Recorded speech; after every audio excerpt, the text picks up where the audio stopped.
প্রিয় খামারি ভাই বোনেরা, সকলকে আসসালামু আলাইকুম। আশা করি সকলে ভালো আছেন। আপনারা স্ক্রিনে একটি ছাগল দেখতে পাচ্ছেন। এই ছাগলটি সারা শরীর ফোলা। এই এই বিষয়টা নিয়ে আজকে একটু কথা বলবো যে কি কারণে এই ছাগলটি আসলে এরকম ফুলে গেছে, আপনাদেরকে জানার চেষ্টা করব, তাই আপনারা উপকৃত হতে পারেন। এই ছাগলটিকে একজন খামারি আমাদের উপজেলা প্রাণী সম্পদ দপ্তরে নিয়ে আসেন। আমরা যখন তার হিস্ট্রি নিই তখন জানতে পারি এই ছাগলটি কে শিয়াল অথবা কুকুর আক্রমণ করে।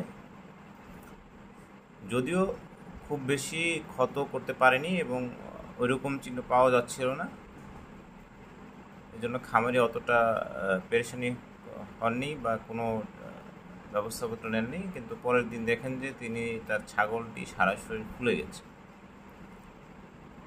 তো কেন আসলে এরকম হয়, এর কয়েকটি কারণ থাকতে পারে।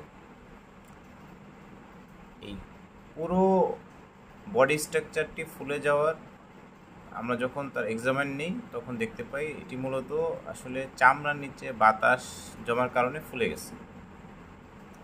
এটি অনেক কারণ হতে পারে। এর মধ্যে অন্যতম কারণ হচ্ছে আপনার যদি তার ফুসফুসে কোনো আঘাতপ্রাপ্তর মাধ্যমে আপনার ছিদ্র হয়ে যায়, সেক্ষেত্রেও এরকম হতে পারে।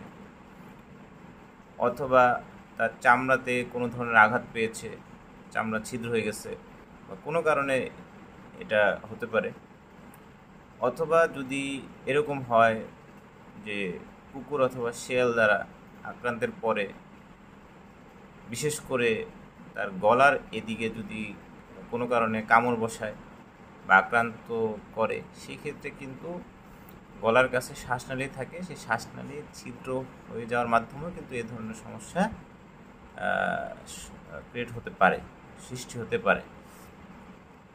তো যেহেতু এই ছাগলের আপনার হিস্ট্রি নিয়েই আমরা, যে এটি আসলে মূলত শিয়াল অথবা আপনার কুকুর দ্বারা আক্রান্ত হয়েছিল, তার মানে আমরা ধরে নিয়েছি যে এটি আসলে শ্বাসনালীতে আঘাত পেয়েছে, কামড়ের ফলে শ্বাসনালীতে আঘাত পেয়েছে, যার ফলে শ্বাসনালীটা হয়তো ছিদ্র হয়েছে, যার ফলে আপনার চামড়ার নিচে মূলত এই বাতাসটা জমে গেছে এবং এই ধরনের স্ট্রাকচার ক্রিয়েট হয়েছে।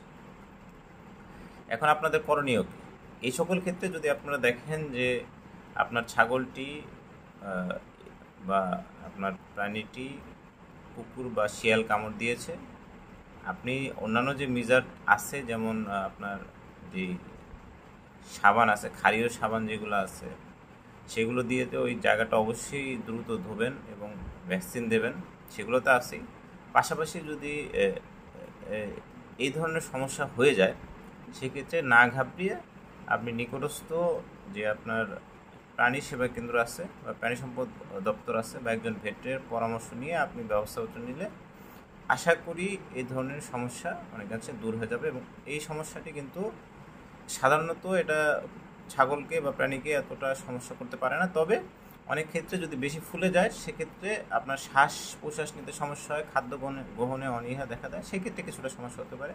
কিন্তু দ্রুত ব্যবস্থা নিলে কিন্তু আপনার প্রাণীটি এক্ষেত্রে বেঁচে যেতে পারে এবং বেঁচে যেতে পারে। তো আশা করি যে এই সকল কেসে আপনারা না ঘাবড়িয়ে নিকটস্থ আপনার ভেটের বা প্রাণী চিকিৎসকের পরামর্শ নিয়ে আপনারা ব্যবস্থা নিলে আশা করি উপকৃত হবেন। আপনাদের আমার চ্যানেলটি যদি আপনাদের ভালো লেগে থাকে, পরামর্শগুলো যদি ভালো লেগে থাকে, তাহলে অবশ্যই সাবস্ক্রাইব করে পাশে থাকার অনুরোধ রইল।